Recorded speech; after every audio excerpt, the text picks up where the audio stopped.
watch that track, it turns into gold. Everybody knows I've got the magic in me. When I hit the floor, the girls come snapping at me. Everybody wants some blast of magic, magic, magic, magic, magic, magic, magic, magic.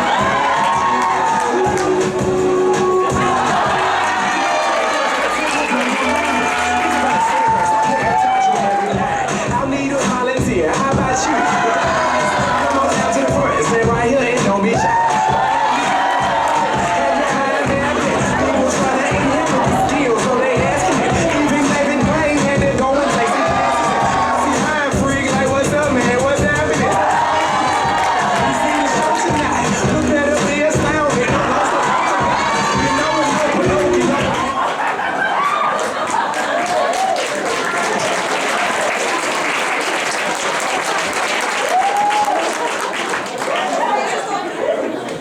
Hej, jeg er nye studerende, årgang 2012. Mit navn er Rita Riesel, og jeg er uddannelsesleder her på VIA University College, Campus Silkeborg, læreruddannelsen og sygeplejerskeuddannelsen. I dag skal vi have fordelt ud på jeres linjefag, men da vi tidligere har haft lidt udfordringer med, at de studerende skulle vælge de rette linjefag, får vi i år hjælp af den magiske fordelingshat. Den første til at prøve lykken er Tina W. Mortensen. Altså, jeg har altid været god til matematik. Jeg har så mange idéer til, hvordan jeg kan differentiere for de svageste elever med matematik. Musik. Hvad? Ja, hatten har talt. Ditte Maria Hede Jørgensen. Bare sådan en rigtig blæser. Skal vi komme med? Trompet, saxofon, euphonium, bariton, tuba, idræt. Mads Venner. Jeg vil godt gerne have et job. Tøs.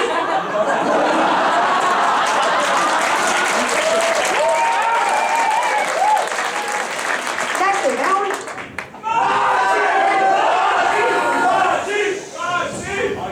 Aarhus. Peter Ager. Aarhus.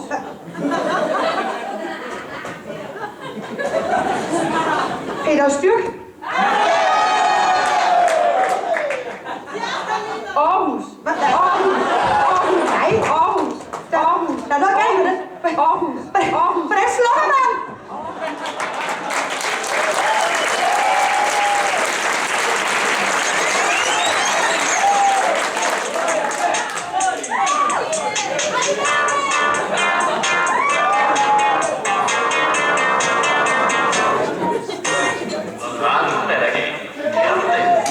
Goddag og velkommen til Radio Nattergal.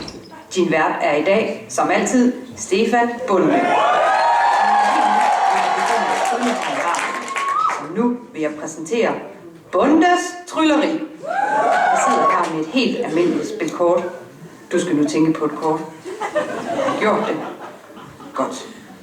Jeg blander det lige, så I ved, at jeg ikke snyder.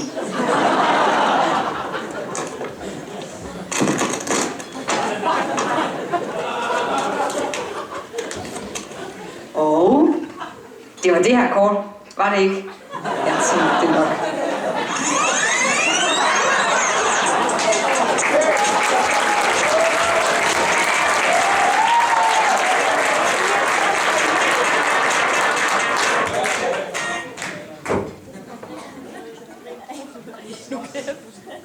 Jeg har fundet det her tøj i min skab. Passer ikke bare perfekt ind i min rolle? Jo, jeg har også fået den her, men det var ikke lige den farve, som Sarah hun bad om. Nøj, du får røven på komedie. Hej, Minions! Hvad fanden? Havde vi ikke aftalt, at jeg skulle styre mig på?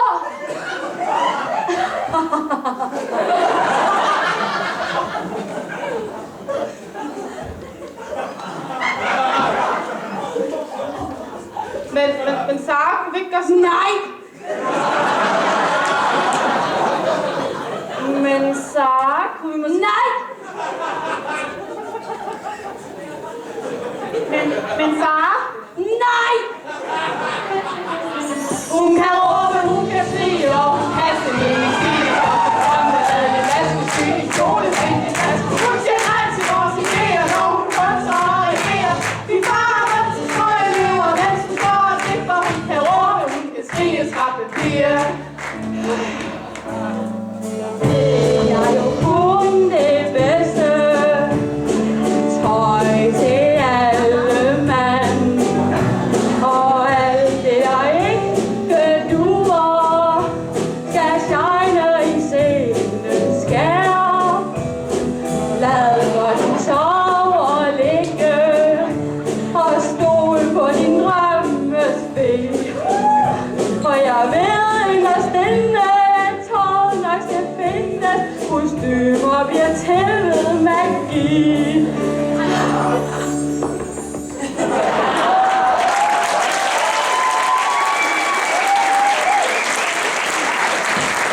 Wow, var det bare magisk, så hurtigt hun kunne sy det. Ja, men er faktisk slet ikke så slem alligevel. Nej. Hvem er der i min sygekasse?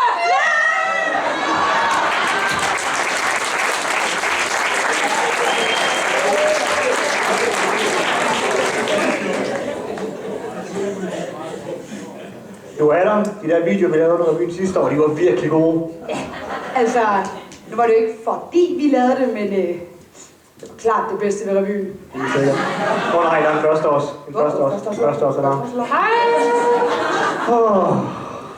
Er I ikke herovre? Jo.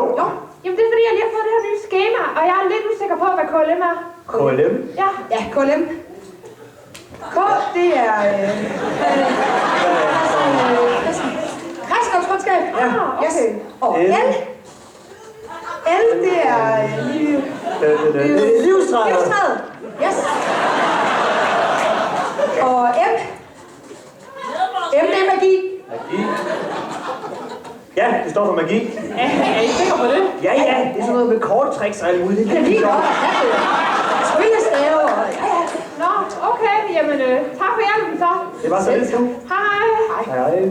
Her var der mange ting, jeg skal have købt. Du er den første års.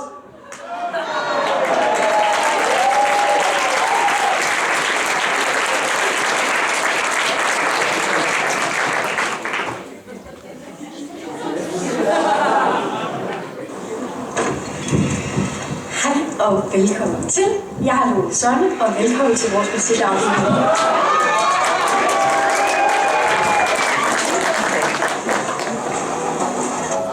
Lad os tage et kig på vores samspilslokale.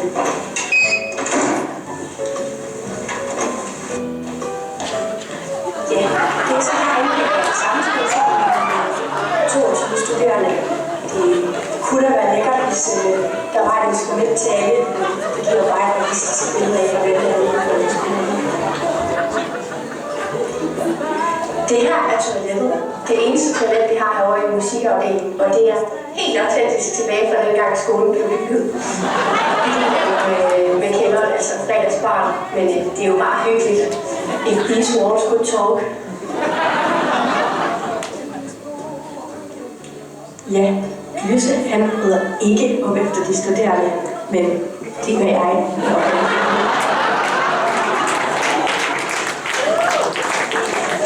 Det her er så det lokale, hvor vores studerende kan få lov til at dygtiggøre sig på klaver. Ja, jeg har så det sagt du helt nøje, men så er det godt, de har sprog til at dele. Tusind tak, fordi I havde lyst til at kigge forbi. Kom rigtig godt hjem.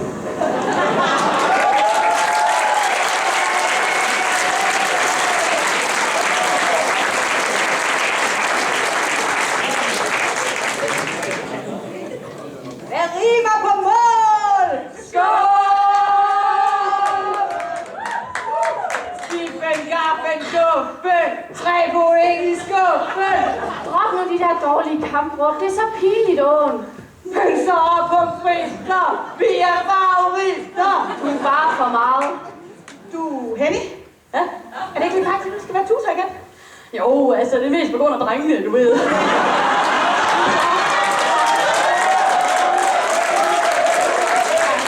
er sgu så dejlige. Er der nogle søde, jo? Ja. Men jeg har ikke rigtig givet en held. Kan du ikke bare prikke det til dem på Facebook? Det plejer jeg virkelig.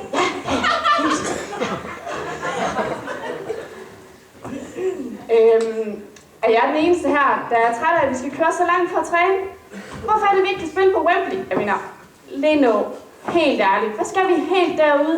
Leno, body rå! Nu stopper du! Æble, pære, flæsk, hvad skal vi have? Tæft! Prøv at se, du kan finde på noget bedre at sige, så hold din kæft! Rolig. Hvis du er så mega sur, så får du ikke lov til at høre min nye SSI-K, så. Jeg har faktisk tænkt mig at synge til næste sponsorfest, og det mangler faktisk nogle piger til at synge. Okay, det lyder fedt, må jeg høre? Ja, det kan få det med. Er I klar, piger? Rykker! Så kan vi prøve at blive meget til det. Okay? Er I klar, rykker? Nu starter magien!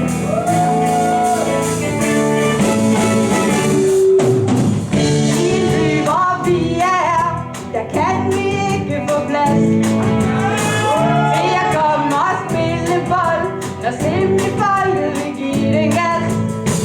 Derfor drager vi afsted, når det bliver fodboldtid.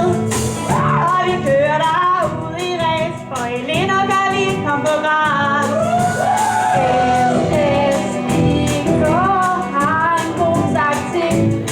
Vi spiller bold uden brok for formand, det er kok, og nu går vi amok. Ja, nu går vi amok. Vi er SSIK, og vi kan spille drømmebold. Vi er også filmet tredje halvleg, og der trækker vi måltegn. Vi er SSIK, og vores ærehold det her. Bare så det går, vi håber at det går. Det er pointens sidste år. Vi har mødt så mange hold, og fleste af dem må gå. 0 pointe får de med, SSIK får de rå. SSIK lover at der bliver fuld af folk i nat. Og når vi har sponsorfest, så skal I komme og være vores gæst. Leno siger tit til os, lad nu være med at tro, andre hold er gode, vores kollektiv er bedst. Gå nu ud og lav en fest. Vi er SSIK, og vi kan spille drømmebold. Vi er også filmet tredje halvleg, for der trækker vi måltegn.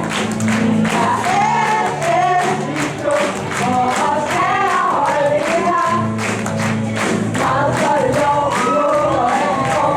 Det er pointens sidste år. Vi vil gerne fjerne hullet, række venstre, hvad sej. Nu når ikke med hullet, stjernen skal løbe sig. Andre hold går altid i gold, når SSIK spiller bold. Når SSIK spiller bold. Vi er SSIK, og vi kan spille drømmebold. Vi er også filmet tredje halvleg, og der trækker vi måltegn. Vi er SSIK, og vores ærehold det her. Andre lov, vi håber at det går. Det er pointens sidste år.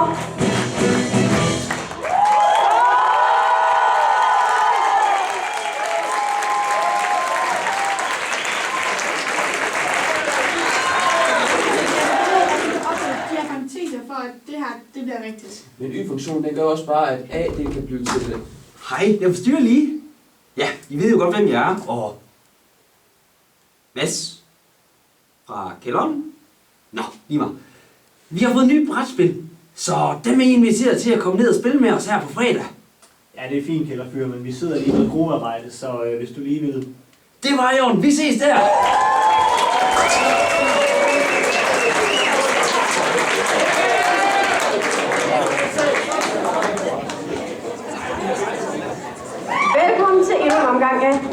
Snuspatruljen. Mit navn er Rasmus, og ved min side som altid har vi Stig. Hej, og i dag skal vi på jagt. Vi skal nemlig på jagt efter den udrydningstruede 4. årgangsart. Den er nemlig ikke blevet observeret i sit vante habitat over en længere periode. Det er nemlig det, vi skal. Og derfor så skal vi ud og foretage grundige observationer, hvor man førhen ofte så denne art, nemlig til seminariefesterne. Lad os komme afsted. Lad os det!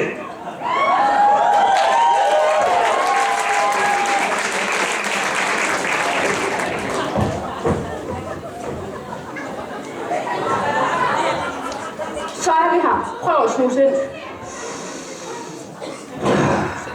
Nej, det tyder ikke på, at der er dugspor for en troet 4. årgangsart her. Det kunne tyde på, at det ikke har været her i rigtig lang tid. Nej, hov! Se derovre! Nej, hvor interessant. Jeg tror, min tand lidt på underbukser fra den udrydningstruede 4. årgangsart. Men tror du, det kan fortælle os noget om, hvorfor vi ikke ser arten så ofte længere? Jo, nu skal du høre. At underbukserne bare ligger smidt et tilfældigt sted, tyder på, at arten er blevet doven, ligeglad og utrolig selvtilfreds.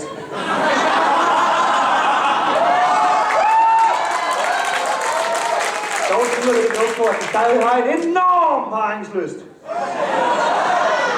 Jamen, Stig, kan vi så gøre noget for at give dem deres, eller få arten tilbage i deres vanlige habitat? Ja, Rasmus. Nu skal du høre. Ved du, hvad vi gør? Vi holder en kæmpe seminariefest. Og først inviterer vi arten til en gallamiddag. Ja! Og derefter, så styrker vi deres selvtilfredse og selvfede side ved at lave et hyldeshow for dem. Ja!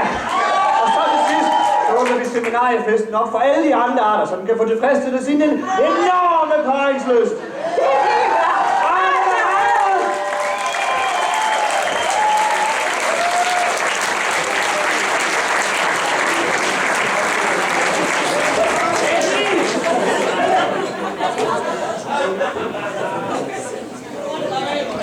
Hej alle sammen! Hej! Tak fordi I stemte på mig som årets tutor. Altså, jeg er normalt ikke til det der opmærksomhed, det der shine. Men jeg har lige forberedt en lille takkesang. Something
men flot.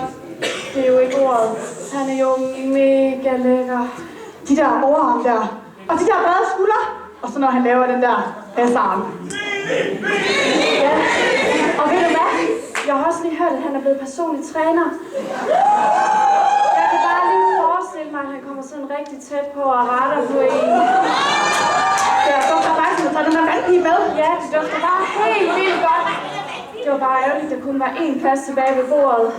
Så vi i hvert fald sætter os derovre. Ja, jeg håber virkelig, at han lægger mærke til os. Halvanden time senere. Skynd dig nu, vi skal nå det, når vi kommer.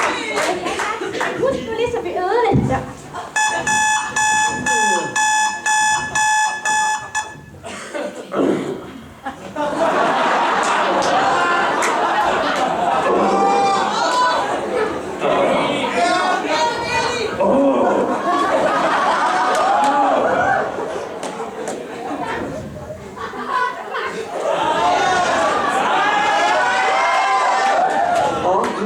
Godmorgen, Eli.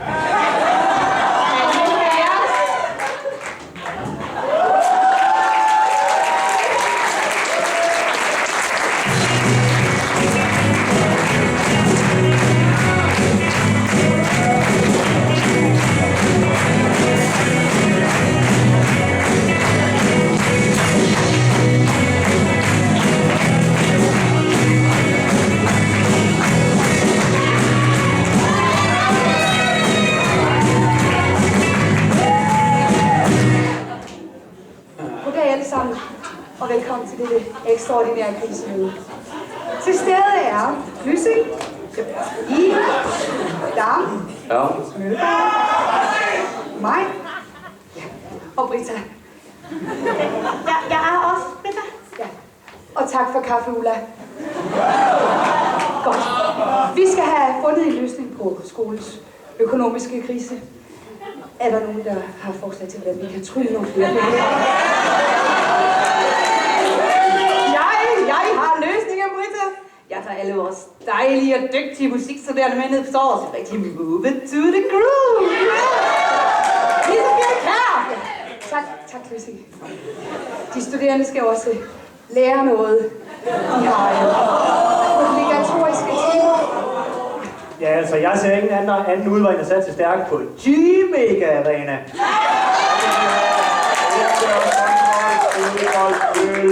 Svømning. Ja. Nu ville du jo ikke have lavet huller i banen til bander, som SSIK ønskede det, så indendørsturneringer bliver nok lidt svært at afholde. Altså, set ud fra et narrativt synes jeg godt, at man kan fremhæve visse paradigmeskift og strukturer, anvendelse inden for læring. Der var det hele taget nærmest udvikling og synkopernes fremtræden. Det har meget at sige, synes jeg, men det er bare mit bud.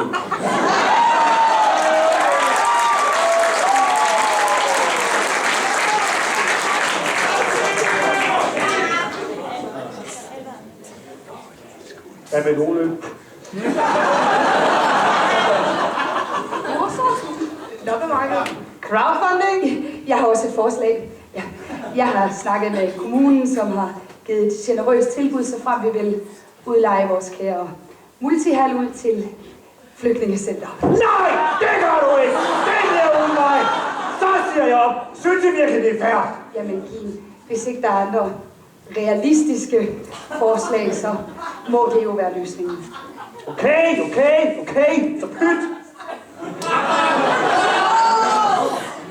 Hellere flygtninge end folk, der laver musical.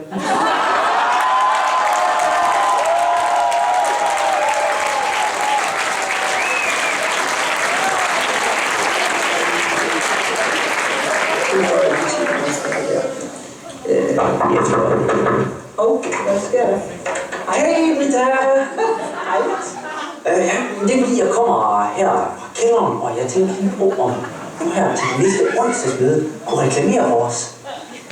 Ej, Mads, det synes jeg altid godt nok. Det er fordi, at vi har fået nye gardiner nede i kælderen. Det ville bare være rigtig fedt, hvis du kunne fortælle folk om det. Ja, ej, men det er noget, det må du altså gerne selv komme og gøre, eller få en anden til det. Det er en god idé, men det skal I selv gøre. Okay.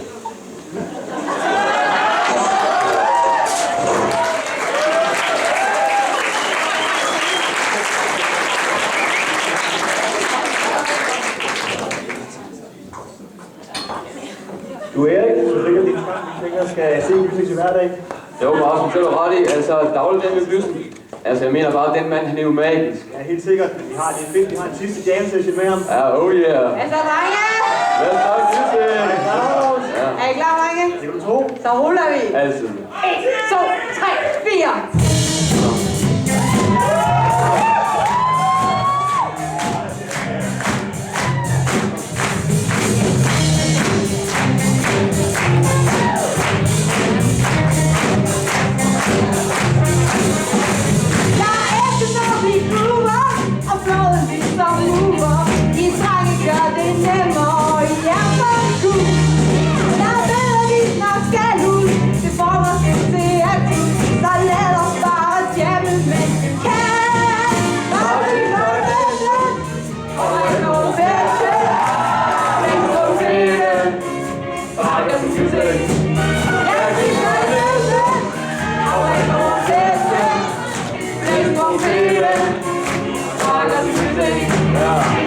Jeg spiller en masse i Aarhus. Det kunne godt ikke er luksus. Men så kan jeg kysse det midt under. Det er ikke alt. Det er ikke en mad. Forholdsvis det blæser folk om klud. Og det gør næste. Og ikke nogen feste. Læg på hele. Bakker som til ting. Ja, det gør næste. Og ikke nogen feste. Læg på hele. Bakker som til ting. Gør så hang. Gør så hang. Blæser som til ting. Gør så hang. Gør så hang. Blæser som til ting. Gør så hang. Gør så hang. Blæser som til ting. Gør så hang. Gør så hang. Blæser som til ting. Og ikke nogen feste. Læg på hele. Bakker som til ting. Det gør næste. Og ikke nogen feste. Læg på hele. Bakker som til ting.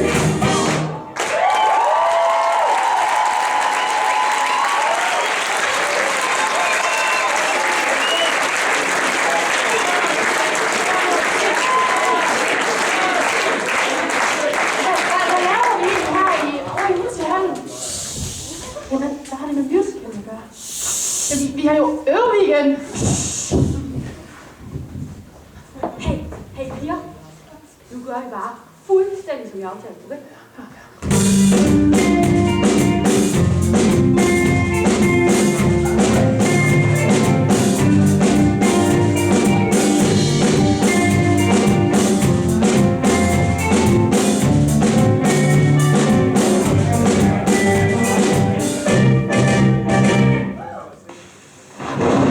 Ja, det virkede tilbage til lidt.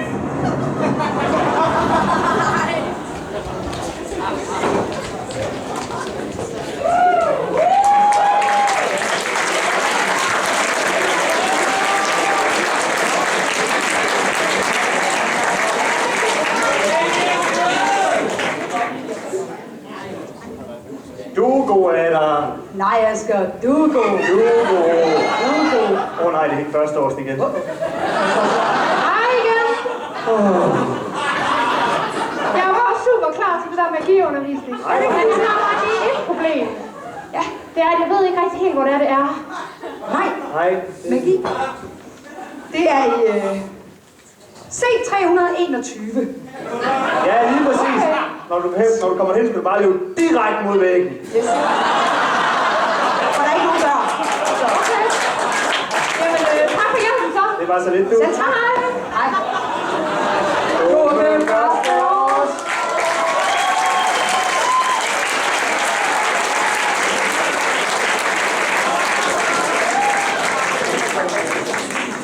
Hej og velkommen.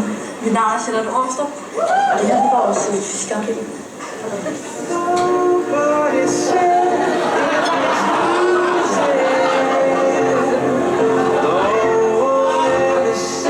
Ja, det var så det.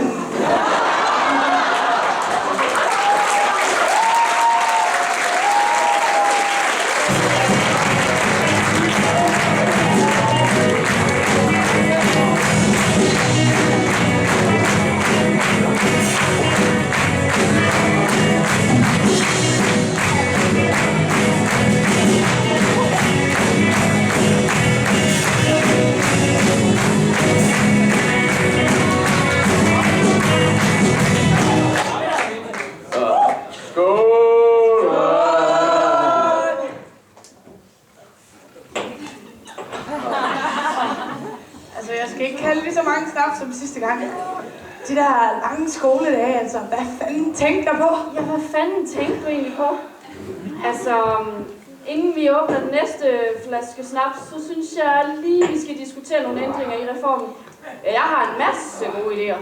Ja, men denne gang er vi vist nødt til at skal have lærerne med i processen. Vi skal have fat i Bondo. Nå, fanden Bondo. Jo, øjeblik. Jeg har hans nummer her. Bondo, ja.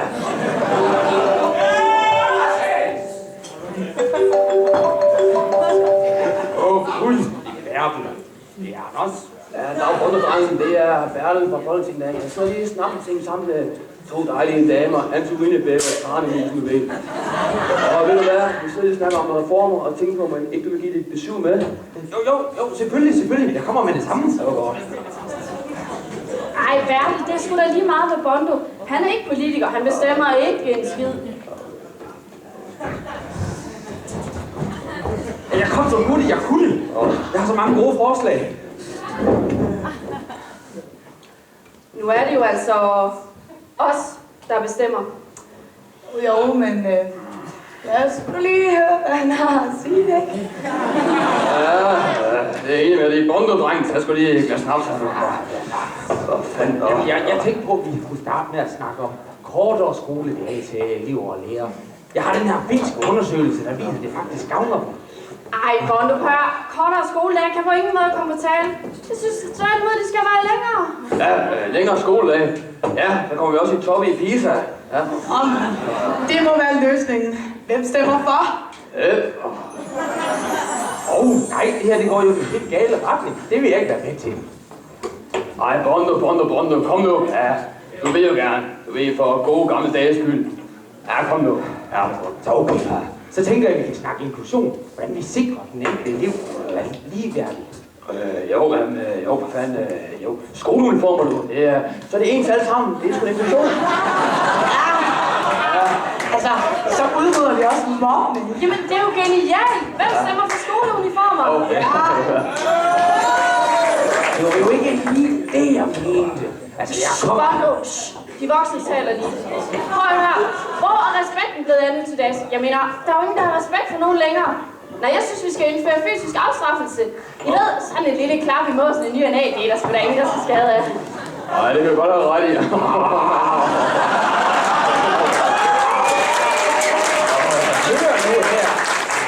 Kan vi da ikke?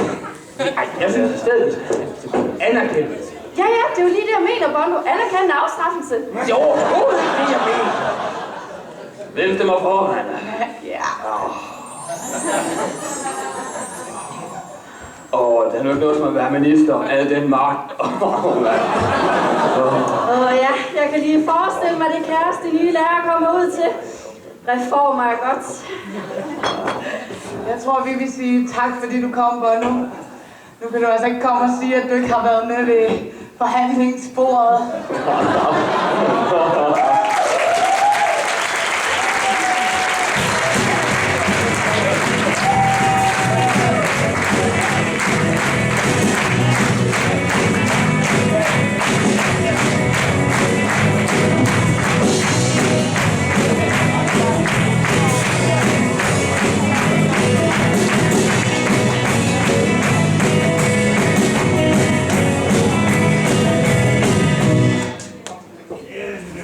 Om jeg falder de fyre.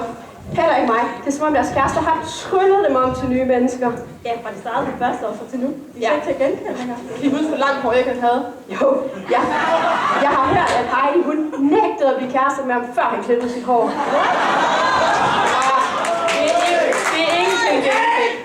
Jeg har hørt, at Anne Mette skal godkende Lundgaards tøj hver morgen. Hvad med Mads? Ja, hvad med Mads? Hvordan klarede han sig dog før Trine? Men hvad med Sara og Frederik? Det er simpelthen den største omgang tøffelhælde nogensinde.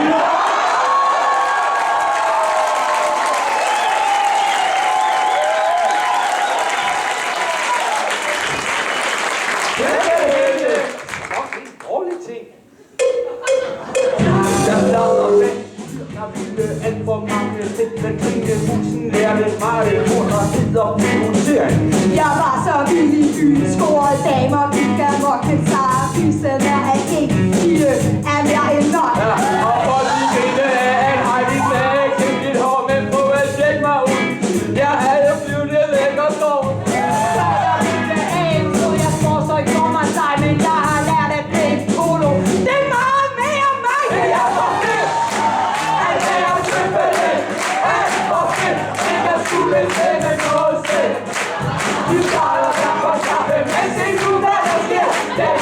eksekveret vores egoisme. Det er for fedt. Skal ikke træffe nogen valg. Alt for fedt. Det er vores valg. Det er for fedt. Alt for fedt. Og alle har så travlt, men det er bare jalousi. Hvem ville ikke ønske at være kærester med min mobil?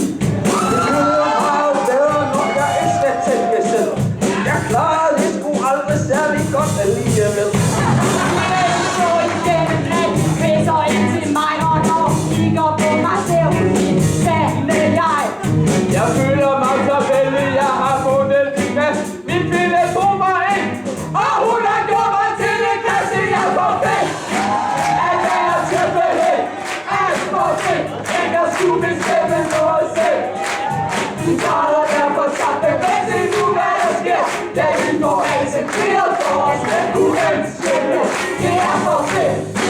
Skal ikke træffe nogen valg. Alt for fedt. Simpelthen det er vores valg. Det er for fedt. Simpelthen alt for fedt.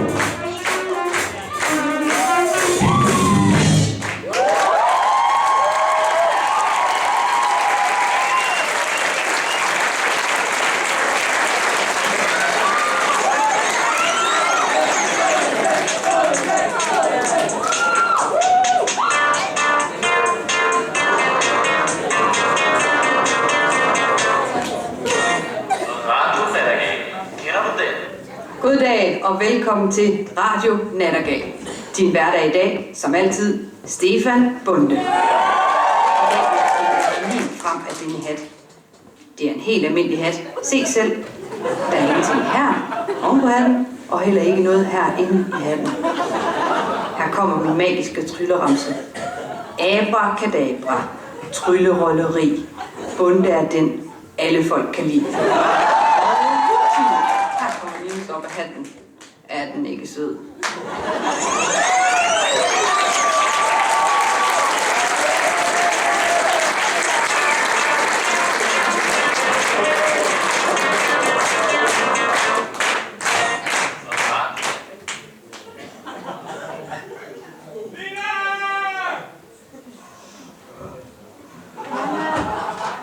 Vi kan bare ikke mere. Ej, men sikke noget brøvl. Altså, klokken er kun 2 om natten. Vi bliver ved indtil den her musical, den bliver helt perfekt, så bare gå i gang. Ej, come on, Nana. Bare lige 5 minutters pause. Vi kan ikke mere. Pause. Ha! I har ikke gjort jer fortjent til pause. Der er pause, når jeg siger, der er pause, og det er ikke nu, så i gang.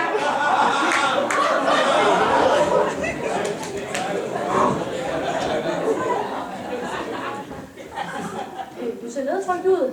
Ja, jeg har et problem. Og det problem hedder Birte. Jeg kan hverken spise, eller drikke, eller sove. Hey, Marker, du er bit. Bit?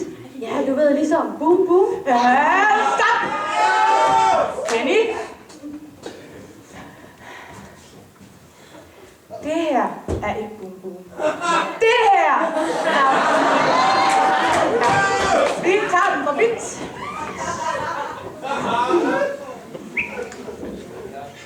Hey, Marker, du er bit. Bit? Ja, du ved ligesom boom boom. Nej.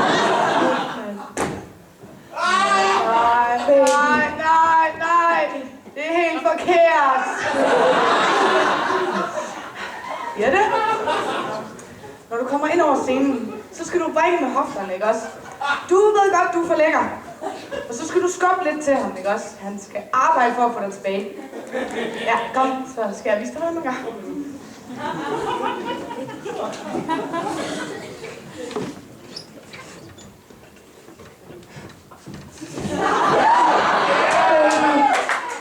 Ej, Tommy, du er simpelthen bare så plat.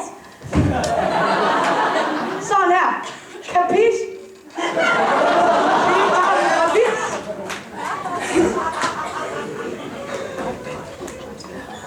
Hey, Marker, du er bit. Bit? Ja, du ved ligesom boom boom. Han tog det bare på. Ikke det her. Ja, kom. Stil jer herover. så skal jeg vise jer, hvordan man gør. Ja, kom.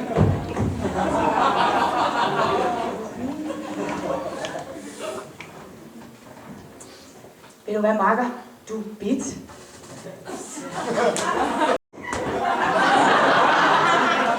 Ja, når du sådan siger boom, boom,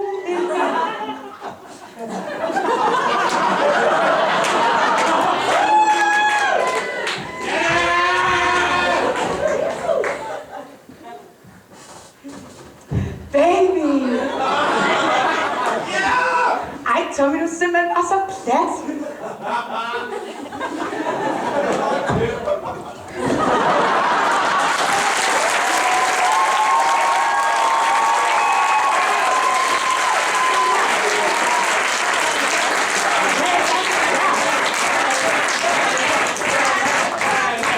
Nana, det der får vi aldrig lært. Vi har ikke det, som du har. Ej, men se noget vrøvl. Yes! Det er virkelig ikke særlig svært. Bare gør som mig, I skal nok få det lært. Vores musicale bliver et hit. Hvis I øver virkelig tit. Ej, hvad er det dog, jeg står og siger? I vil aldrig komme op på mit niveau. Det er vist for alle detektiver i show. I ser mig træde ind på scenen. Shiner alle andre forslag. De blegner bare til dit blå. Nanas one-man show.